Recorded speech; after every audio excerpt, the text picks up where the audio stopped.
Hello everybody and welcome to That's Football. I'm Mark Goldbridge and what a pulsating day of Premier League action. We've had late drama, we've had shock away wins, but we're going to start off with Tottenham with that late winner, Brennan Johnson, 2-1.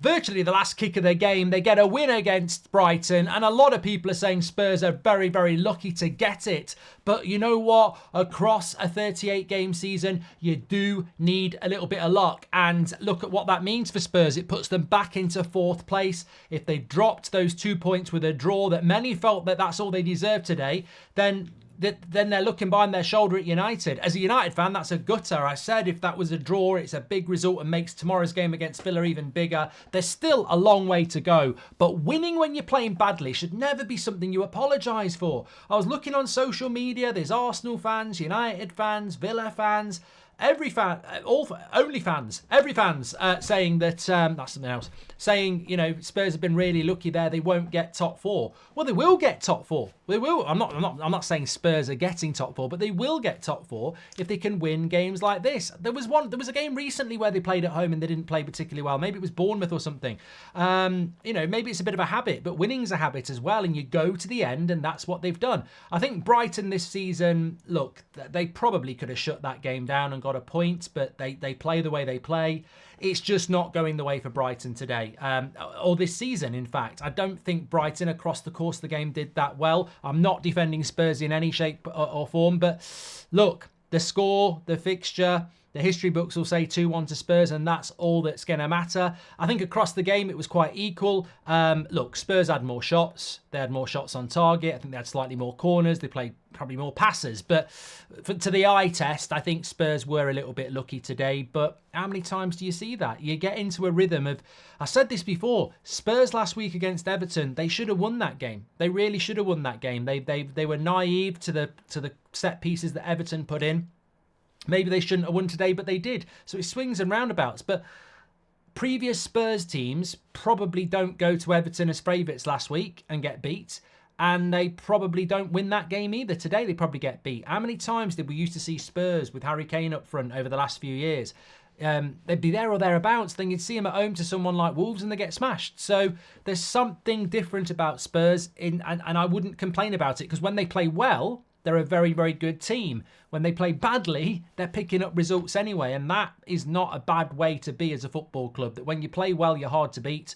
And when you play badly, you're still getting results. So, and they're very much still a work in progress as well, Spurs. I don't think anybody would say any different. And it puts them in a very, very strong position. And obviously they've got the likes of Son and Basuma back now. Both of those were on the bench and came on. They're not in Europe. So I think for Spurs, this is a really, real positive result for them, of course. And I think it puts them in a good position to move forward. And I was just going to have a quick look at what they've got coming up next, because let me have a look at the table. But just while I'm doing that, Brighton, I think it's Europe or nothing for Brighton, isn't it? They drift with that. You know, they're 12 points off fourth. They're 11 points off fifth. I mean, the league is not where it's going to be at for Brighton now. They're not going to get, I don't think they'll even get Europe. Well, maybe they could get Europa League football, get sixth, but they're drifting badly, Brighton. I think they're going to have to focus on Europe. But for Spurs, their next game is Wolves at home. Chelsea away has been postponed for some reason. Oh, Carabao Cup. So Spurs have got they've just won one. They've got Wolves at home, Crystal Palace at home, and then they go to Villa. So win the next two. Massive game against Villa when they play them in a couple of weeks at Villa on the 10th of March. Well, I say a couple of weeks. It's a few weeks away, about a month away, isn't it? But look, big win for them. Brighton, as I said, been Brighton. And as for Liverpool, look, Man City won today. They went top against Everton. We did it as the watch-along. I know Liverpool were drawing at half-time, but it was resounding. It was never going to be anything else. And I think after the Arsenal game, Liverpool just needed to bounce back. And they certainly did that with a very comfortable win. Yeah, fair play to Burnley for getting back into it but at half-time. But when you look at the game across it, you've got three different goal scorers again. Diaz, Jota, Nunez, no Salah stepping in. They do the job. 10 shots on goal, 15 shots all together. Plenty of corners, 9 corners. I mean, it's Anfield, it's Liverpool, it's against Burnley. You expect them to win that game. Again, they've got some players coming back. And all they can do is really try and win as many games as they can between now and the end of the season. Not the end of the season. Now and the game against Man City, which again is about a month away. Liverpool will play Brentford away next Saturday. I think that'll be a tough game for them. But if they win that, you got Luton at home. And then you've got a couple of cup games before you play Man City at home and Forest away just before that. So Liverpool's just got to take it game at a time. I know a lot of us are predicting that Man City are going to win it, and I think that's a fair prediction. But at the moment, it's still Liverpool on top. Man City got to win their game in hand, and then they're only a point ahead anyway. So it's not a title race to give up on. And yes, Man City are ominously, relentlessly favourites, of course, but it's not over yet. It's not over yet.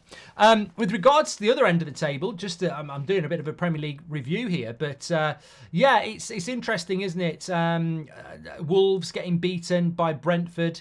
Wouldn't have expected that. Wolves lost 2 in a row at home now, with United beating them as well. Would have expected them to get a result against Brentford, but that's a fantastic result for Brentford. Sheffield United beating Luton. I mean, Luton have done all the hard work over recent weeks, beating Brighton, getting a point at Newcastle, and they go and lose at home to Sheffield United, who maybe played a team today that they can actually give a game to, because they're both really championship clubs, aren't they? And Fulham beating Bournemouth. That's a good result for them. That will probably go unnoticed.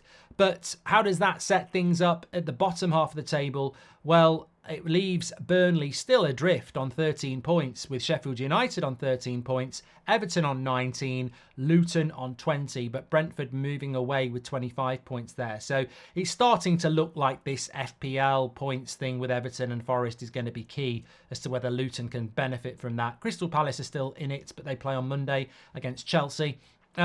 Interesting, very, very interesting. And of course, tomorrow's games are going to have a big say in relation to the top four and the title race. Arsenal at West Ham, we're doing a watch along for that tomorrow.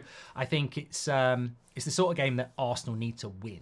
They need to win this sort of game if they think they're going to be in a title race. And as for Man United Villa, I mean, you look at the gap, it's 6 points. For Manchester United, it's now 9 points to Spurs. You lose this game, and I think top four, any hope of it, it's going to be between Villa and Spurs, isn't it? So absolutely massive game. I don't think the results today have been that surprising. I think Tottenham home win was probably predicted by most people, but they did leave it late. But there's something about Tottenham this season. What are your thoughts about Tottenham? Were they lucky? Are they in a false position? Or is Ange building something where they can win when they're playing badly, and they're building something very special there?